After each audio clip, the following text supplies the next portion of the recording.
వామనుడిని ఎవరు చంపారు? ఎప్పుడో దక్షిణ భారతదేశంలోని ఒక పట్టణంలో ఆనందాన్ని ప్రేమించే ఒక ప్రసిద్ధ దర్జీ ఉండేవాడు. పండుగలు లేదా సెలవులు వచ్చినప్పుడల్లా అతను తన భార్యతో సమీప నగరానికి వెళ్లి వినోదాన్ని ఆస్వాదించేవాడు. సంగీతం, నృత్యం, జనంతో కిటకిటలాడే బజార్లు వారి మనసుల్ని పరవశింపజేశాయి. ఒక సాయంత్రము జనసందోహాన్ని అలరించే చమత్కార వామనుడు వారి దృష్టిని ఆకర్షించాడు. వామనుడి చమత్కారాలు చూసి దర్జీ నవ్వుతూ కన్నీళ్లు పెట్టుకున్నాడు.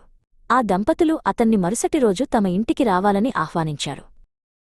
వామనుడి హాస్యం వారిని ఆకట్టుకుంది కాబట్టి అతని గౌరవార్థం విందు సిద్ధం చేశారు. బ్రాస్ పాత్రల్లో చేప వేపుడు, అన్నం, నిమ్మపచ్చడి తయారుచేసి వడ్డించారు. వామనుడు చమత్కారాలు చెబుతూ నవ్వులతో సాయంత్రాన్ని ఉత్సాహభరితంగా మార్చాడు. దర్జీ భార్య అతనిపై మమకారం పెంచుకుని స్వయంగా వడ్డించింది. మట్టి గోడలపై నూనె దీపాల కాంతి తిరుగుతూ ఇంటిని ఆప్యాయంగా అలంకరించింది. ఆవరణ అంతా నవ్వులతో మారుమోగింది. ఆమె ప్రేమతో ఒక పెద్ద చేపముక్క పెట్టింది. దానిలో దాగిన ఎముక అతని గొంతులో ఇరుక్కుపోయింది. వామనుడు అలమటిస్తూ గొంతు పట్టుకున్నాడు. శ్వాస అడ్డంకి కావడంతో నేలపై కూలిపోయాడు. ఆనందంతో నిండిన సాయంత్రం ఒక్కసారిగా భయంతో వణికిపోయింది. పళ్ళెం జారిపడగా భార్య చేతి గజ్జెలు ఝంఝనమెత్తాయి. దర్జీ గందరగోళంతో నిలబడి చూడగలిగిందే చూశాడు. నూనె దీపం చిటపటలాడే శబ్దం తప్ప ఆవరణలో నిశ్శబ్దమే. దర్జీ, ఇది ఎలా జరిగిందయ్యా అని చేతులు తలపై వేసుకున్నాడు. అధికారులు తన్నే హత్య నిందితుడని అనుకుంటారేమోనని అతని హృదయం గుబులు కొట్టింది. భార్య మాత్రం ధైర్యంగా జాగ్రత్తగా ఆలోచిస్తే దారి ఉంటుంది అని చూపింది. ఆమె మెల్లగా ఒక యుక్తిని చెవిలో చెప్పింది. అవివేకంగా నడిస్తే ఇద్దరమూ కష్టపడిపోతామని హెచ్చరించింది. దర్జీ చెయ్యాల్సింది ఏమిటో చెప్పమని వేడుకున్నాడు. ఆమె చురుకైన బుద్ధి వెంటనే పనిచేసింది. ఇది చిన్నపాక్స్ వచ్చిన మా పిల్లాడని నటిద్దాం అని ఆమె సూచించింది. వ్యాధి అన్న మాట వింటే ఎవరూ దగ్గరకు రారు కాబట్టి మనకు మార్గం సులభమవుతుందని ఆమె అన్నది. వారు శరీరాన్ని తెల్లని వస్త్రంతో బిగిగా కప్పారు. చిన్నపాక్స్, దారి ఇవ్వండి అని అరిస్తూ వీధిలోకి వచ్చారు. భయంతో తలుపులు ఒక్కొక్కటిగా మూయబడ్డాయి. వారి కేకలు శూన్య వీధిలో మారుమోగాయి. వారి కేకలు విని ప్రజలు దూరంగా తొలగిపోయారు. ఒకరు వైద్యుడి ఇంటికి తీసుకెళ్ళండి అని సూచించారు. దర్జీ భార్య చెక్కలతో చెక్కిన తలుపు గట్టిగా తట్టింది. నిద్రలో ఉన్న పనివాడు కళ్లను రుద్దుకుంటూ తలుపు తీశాడు. ఏమైంది అమ్మా అని ఆశీర్వచనం పలుకుతూ అడిగాడు. ఆమె వణుకుతున్న స్వరంతో వెంటనే యజమానిని పిలవండి అంది. ఆమె పనివాడి చెయ్యిలో వెండి నాణెం జారవిడిచింది. బిడ్డ చాలా అస్వస్థతలో ఉన్నాడు, మీ యజమానిని త్వరగా తీసుకురండి అని వేడుకుంది. పనివాడు మెట్లెక్కి లోపలికి పరుగెత్తాడు. ఆ లోపులో దర్జీ శరీరాన్ని నిశ్శబ్దంగా హాలులోకి మోశాడు. చెక్కపైన అతని అడుగులు చప్పుళ్లు చెయ్యకూడదని జాగ్రత్తపడ్డాడు.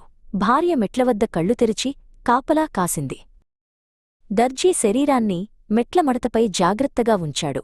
తరువాత ఇద్దరూ సద్దుగా బయటకు జారుకున్నారు. కొద్దిసేపటికి వైద్యుడు చీకట్లోనే తొందరగా దిగుతూ వచ్చాడు. అతని కాలు ఆ శరీరాన్ని తాకి అతడు తడబడిపోయాడు. దాంతో శరీరం ఉరుకుతూ మెట్లపైనుంచి దూకింది. అయ్యో అన్న కేక ఇంటంతా ప్రతిధ్వనించింది. గదులన్నింట్లోనుంచి మెలకువల కదలికలు వినిపించాయి. శరీరం మెట్ల చివర నిశ్శబ్దంగా ఆగిపోయింది. వైద్యుడు బ్రాస్ దీపం పట్టుకుని తిరిగివచ్చి కాంతిని వేశాడు. దీపకాంతిలో వామనుడు కదలకుండా ఉండడాన్ని చూసి అతని గుండె గట్టిగా కొట్టుకుంది. ఇదంతా నావల్లే జరిగిందా అని అతడు తలకు చేసుకున్నాడు. అతని భార్య తెల్లబడిన ముఖంతో దిగివచ్చి అటూ ఇటూ చూస్తూ నిలిచింది. ఇంటంతా ఆందోళన పొంగింది. ఇది బయటపడితే మనల్ని క్షమించరా అని వైద్యుడు గుసగుసలాడాడు. అతని భార్య ఈ శరీరాన్ని ఇక్కడినుంచి తొలగించాలి, లేకపోతే మనం నాశనం అని నిశ్చయంగా చెప్పింది. వారు మళ్లీ శరీరాన్ని తెల్లగుడ్డలో బిగించికట్టారు. చీకటి ముసురుకున్నప్పుడు తలుపులను మెల్లగా తెరిచి బయటకు నడిచారు. వైద్యుడు వణుకుతూ ఉన్నా భార్య ధైర్యం చెప్పింది. ఇద్దరూ నిశీదిలో ముందుకు కదిలారు. వారు ఆ శరీరాన్ని రాజదర్బార్ వంటవాడి ఇంటి వెనుక గోడకి ఆనించిపెట్టారు. పిల్లులు కుక్కలు తినేస్తాయని అనుకుని వేగంగా అక్కడ్నించి జారుకున్నారు. కొద్దిసేపటికి చక్రవర్తి వంటవాడు ఇంటికి చేరాడు. వెనుక ద్వారం దగ్గర ఏదో కదలిక వినిపించడంతో అతడు ఒక్కసారిగా అలర్టయ్యాడు. ఒక అడవి కుక్క గరగరం రోగింది. అతని మెడమీద రోమాలు నిక్కబొడుచుకున్నాయి. చీకట్లో కనిపించిన ఆ ఆకారాన్ని చూసి ఇదేనా నా భోజనాన్ని దొంగిలించేది అని వంటవాడు అనుకున్నాడు. దొంగ దొంగ అంటూ చేతిలోని దండతో గట్టిగా కొట్టాడు. శరీరం నేలపై అలసటగా జారిపోయింది. అతని ఛాతీలో గుబులు మరింత పెరిగింది. ఆకారం కదలకపోవడంతో అతడు మౌనంగా నిలిచిపోయాడు. ఇదేదో పెద్ద ప్రమాదం అని అతని మనసు కంపించింది. వంటవాడు వంగి చూడగా వామనుడు చనిపోయాడని భావించాడు. ఇప్పుడైతే నన్నే ఉరితీయిస్తారు అంటూ అతని మోకాళ్లు వణికాయి. నిస్పృహతో అతడు శరీరాన్ని భుజానికెత్తుకున్నాడు. పొడివీధిలో అతని అడుగులు బరువుగా మారాయి.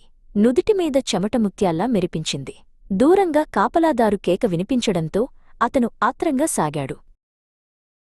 అతను శరీరాన్ని మార్కెట్ మైదానానికి తీసుకెళ్లాడు.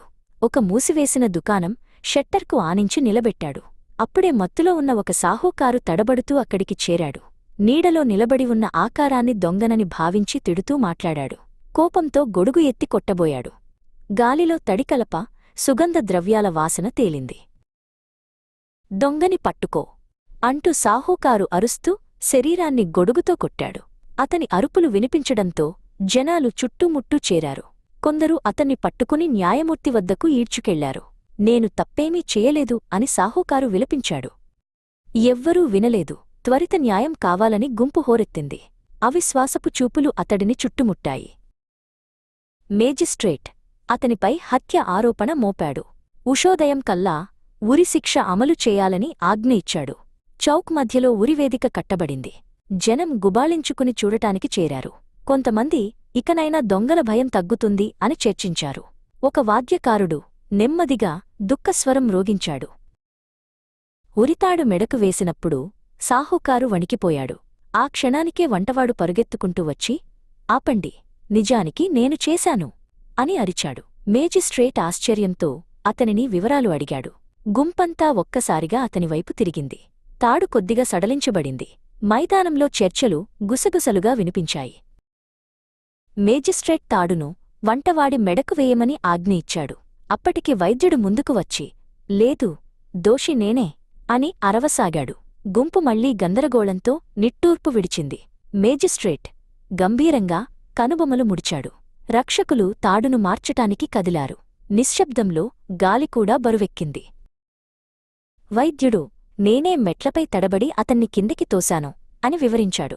మేజిస్ట్రేట్ తాడును బిగించమని చెప్పబోతుండగానే దర్జీ తన భార్యతో కలిసి వచ్చాడు. మాలోటు కూడా వినండి మహోన్నత అని దర్జీ అర్జీ పెట్టుకున్నాడు. అతని ముఖం పసుపు పచ్చగా మారి వణికింది. భార్య అతని చేతిని బిగించి పట్టుకుంది. గుంపు ఊపిరి బిగపట్టి వినసాగింది. దర్జీ, నిజమే, వామనుడు మా ఇంట్లోనే ఆహారం తింటూ గిల్లిపోయాడు అని ఒప్పుకున్నాడు.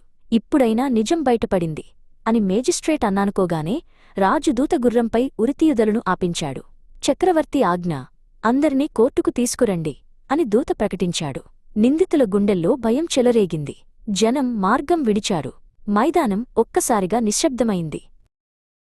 చక్రవర్తి న్యాయాసనంలో కూర్చొని వారందర్నీ పిలిచాడు. నలుగురూ వణుకుతూ తమ కథలను వరుసగా చెప్పారు. దర్బార్ వైద్యుడు వామనుడి శరీరాన్ని జాగ్రత్తగా పరిశీలించాడు. ప్రాణచిహ్నాలు ఇంకా ఉన్నాయి అని అతడు ప్రకటించాడు. ప్రాంగణంలో ఆశ సునామీలా అలముకుంది.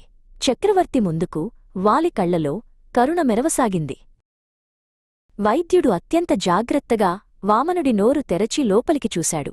గొంతులో లోతుగా ఇరుక్కున్న చేప ఎముకను అతడు పీకేశాడు. వామనుడు ఒక్కసారిగా తుమ్మి కళ్లను రుద్దుకుని నెమ్మదిగా లేచాడు. చక్రవర్తి ఆనందంతో వైద్యుడిని బహుమతులతో కురిపించాడు. నిందితుల్ని క్షమించి వారికి బహుమతులు కూడా ఇచ్చాడు. అవరణమంతా ఆనందధ్వనులతో మారుమోగింది. నీతి, అబద్ధం మరియు భయం సమస్యలను పెంచుతాయి. నిజం మరియు జ్ఞానం, న్యాయం, జీవం మరియు ఆనందాన్ని తెస్తాయి. క్యూ మరియు మైనస్ మీరు న్యాయమూర్తి అయితే ఏ నిర్ణయం తీసుకునేవారు? మైనస్ ఈ కథలో అత్యధిక ధైర్యం ఎవరు ప్రదర్శించారు? మైనస్ మన నిజ జీవితంలో అపరాధాన్ని వేరేవారిపై నెట్టడం ఎలా నివారించవచ్చు?